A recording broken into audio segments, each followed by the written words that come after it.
ভিডিওটা শেয়ার করে দিবেন, সবাই লাইক করে কমেন্ট করে দিবেন।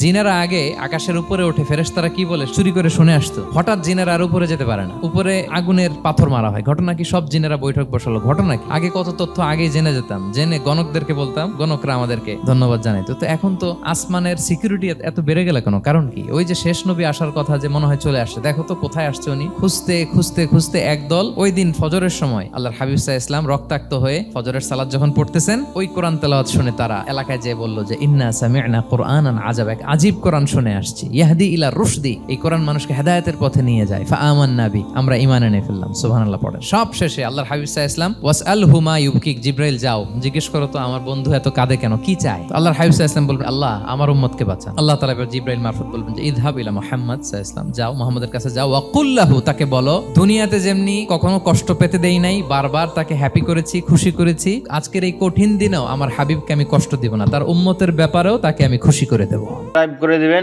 পাশে থাকবেন, ঠিক আছে ইনশাআল্লাহ।